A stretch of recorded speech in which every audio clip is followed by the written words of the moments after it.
Hello, everyone. This is Kate Szekely with Salons for Life, and I am with movement artist, dancer, choreographer, and teacher, Diya Naidu. How are you? I'm good. Hi, Kate. Thank you for that introduction. Of course. No, thank you for being here. And Diya is hosting our final salon of 2021, and it's called Elemental Awareness, Mapping Self Through Movement and Words, through dance and words.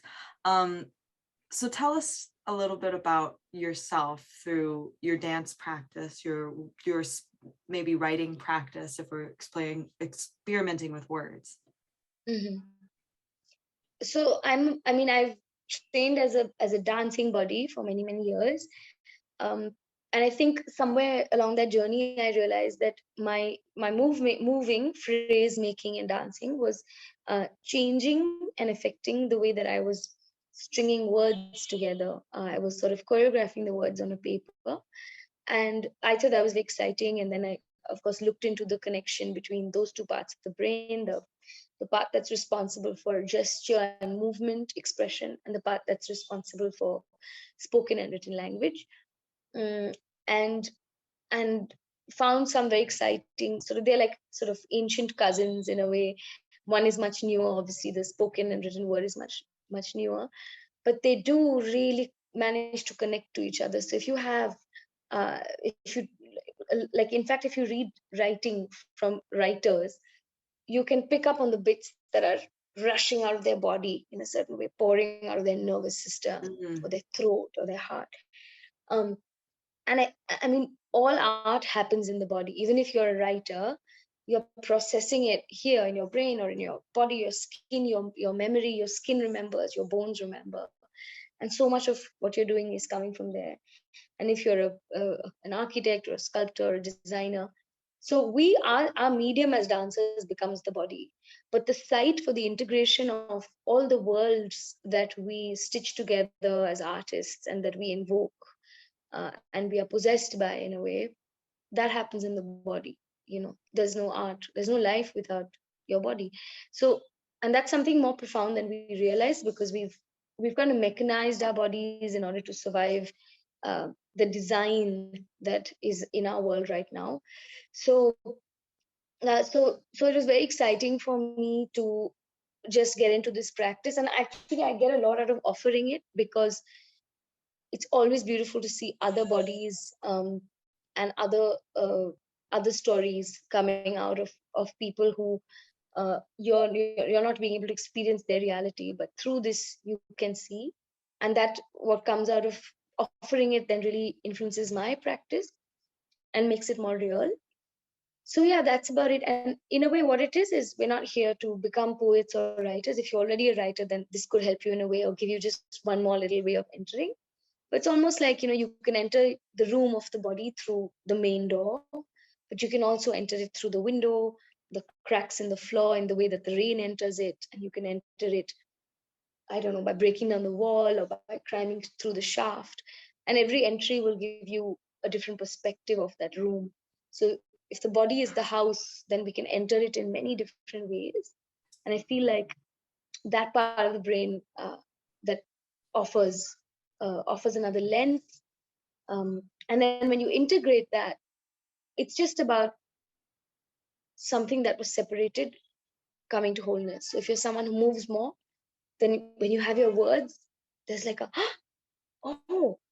And if, whichever way around it It is. feels like there's a tangibility about it too. And I think Mhm, it sounds like that to me, as the world starts to slowly creep out of the pandemic stage of mhm, things, and people have been either isolated in their homes, or there was a fear for my body from illness, but then there was a fear of other bodies from spreading that illness.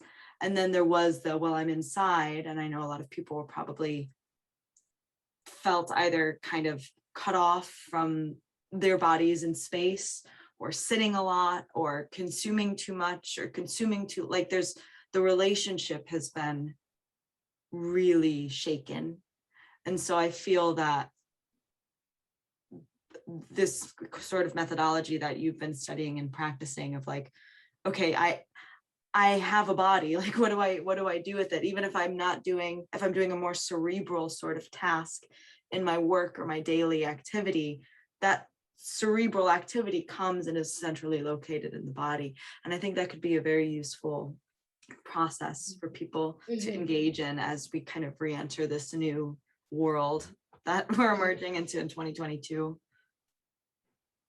Yeah, I think our notion of it, like you so correctly said, like when something is cerebral, our notion of it is it's neck up, you know, and that's not true. There's been research where like dancers and meditators have been brought into rooms where there's a panel of people who are deciding the futures of, you know, there's been a genocide or there's been like a massive human rights issue, and people are now putting policies into place. And it's so problematic when that process is like sort of, you know, because yeah, I mean, for your empathy and uh, for being able to sort of a felt sense of history and ancestry, a common human ancestry, the body has to be able to. Anyway, you're not going to be able to not have the body tell you it's all one thing. But we are in a culture of separation. No, patriarchy separates. Um, Capitalism commodifies in a certain way, and so you're able to be like, oh, my abs are like this, oh, my butt is like that, oh, my hair and my skin. And And so what's you're an like looking at exercise that can target this? yeah, exactly. Or even like, you know, in the way that medicine will look at it and be like, oh, I'm a specialist of this part of the body, and I'm a specialist of that.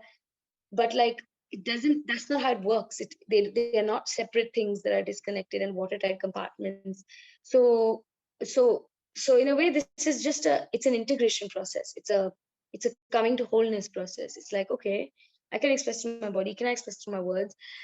I'm using the elemental way of entering it because our elements are our first ancestors. This is this is a combination of my experience with my animist training and the fact that I'm a yoga trained yoga teacher. So Sankhya philosophy, which is a materialist philosophy and really works with the elements. And you know, God is not a issue. It's like you can have God, you don't have to have God. It's totally up to you. But let's work with the material. Yeah, like okay, you have a water disbalance. So what are the asanas you have to do for that? So when I combine these two, something really rigorous comes out of it. Very like I'm. It helps me to be with spirit, but also to really be in the flesh, the bones, the skin of it. And again, as I construct this sentence, it just separated the two because I said and Yes. also. So I also, it's another thing I say, which is put it down to language, because as beautiful as our words are, they they appear in binary ways very often. And so sometimes when I come out of this exercise, I see that people are being able, even with their words, to tread all those realms of what we are calling human. Um, so that's what's very exciting for me, actually. And I think that is a really good entry point for people who will be attending the salon, that maybe don't feel like a mover or maybe don't feel like a writer. Well, everybody has a body. If you're showing up here, you have a body, and that's an entryway perhaps to the more ethereal things like spirit or elements. Or you know, I would encourage people if they're attending the salon to really and we did a sort of exercise before we recorded this interview about some of the things that were going to be in the salon. And I think one of the things you stressed that was really important was just get it out there, just write the words out there, just move out there. You don't have to think about it. You can think about it later. It's not that thinking is bad, but we are, and in our culture that is so well thought-based, computer-based, cognition-based, that the feeling also has an equal of importance because they're connected. They cannot be extracted from one another. So Yeah. I would say to people, like, really just bring your body and bring an open heart. Yeah, I think like literally just connect, just press the link and just be here. Yeah. And I would say allow the other bodies to do the work for you, because it's Mm. my body, it's the collective body.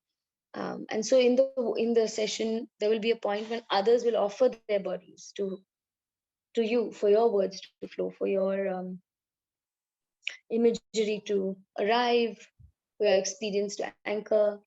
And so, yeah, we don't have to do any of it alone. This Mm. is really a myth, because even if you think you're doing it alone, you're not. Like, if you're voting, it's because women before you fought that goddamn battle.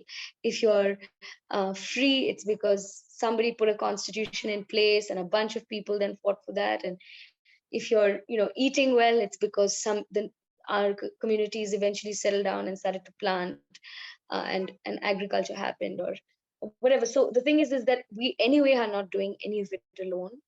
And again, that's the reason that I enter with elements, because other than the fact that they are our ancestors, is also that they are not essentially non-judgmental. So I cannot say to you, hey Kate, your dance today reminded me of a river, and hey other person, your dance today reminded me of a mountain, and neither of you are going to feel like, oh, that was better, because a river and a mountain are not comparable. Yeah. A You tree know, is and a tree. Yeah, trees too. exactly. Yeah, and a flower and a bee, or a cloud and a field, are not a meadow, are not comparable. So that's nature refuses comparison. The elements refuse comparison, Mm. and uh, and so that's very powerful about that for me. In fact, I even in my professional work as a dancer choreographer, I often use the elements for feedback. So how can we sort of resist this way of speaking and thinking, which is like constantly commodifying, comparing, grading, standardizing, rationalizing something away the essence. Yeah. And I Mm. think it's also, as we're heading into more of like the holiday season here in the West, which is just a season to buy things, Mhm. oftentimes, I think it's a really good intention to set coming into here of saying like, no, I'm not going to commodify or judge mine or somebody else's body or movements. I'm just going to Mhm. have a relationship to these elements as they are present within me. And Mhm. also maybe are sparked with inspiration by seeing them manifest in someone else and the partners who are sharing the screen with you. So I think that's a Mhm. really nice shift of perspective as we go into a season where people can often feel overwhelmed about Yeah. I have to buy this, or I have to do this, I have to go there, I have Yeah. to get, it kind of Yeah. wipes that away for a little moment in time. And so that moment in time, a good segue, is November 7th. Um, it's daylight savings time over here in the States. So the salon will be November 7th. It is, let me pull up the correct time. I believe it is 9:30 to 11 a.m. Eastern Standard Time, but that's also daylight savings that day. So you'll gain an hour of sleep. So it shouldn't be hard to get at 9:30 a.m. And then IST, I believe it is 7 p.m. Yes. IST to Yeah. 8:30 p.m. Yeah. IST. Yeah. So it's hopefully accessible to everyone, no matter what corner of the globe you're in. Diya, thank you so much for explaining to me even before the video and working with me. I really encourage everyone to do this because it's very powerful work that I do. I do feel strongly that everyone needs it. Anything else you'd Mhm. like to add at the end? Just that I would love to not have to introduce the work, but I know how it is, only because I don't want people to get stuck in the idea of what we're doing.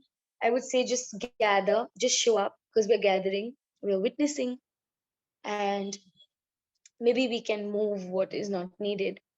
Uh, yeah, that's it. Hmm. So just come because as humans we need to gather, and come because, like Kate said, when we um, witnessing each other, something shifts inside of us as well. And we're not alone in all this crazy work that we have to do to kind of get through the pandemic, deal with our own stuff. You don't have to do it alone. So Yeah. A big philosophy at Salons for Life is come as you are. Exactly. And that's definitely in the spirit of this salon. Mhm. So I Mhm. hope to see you all there. Thank you so much, Diya. Thank you. Thank you, Kate.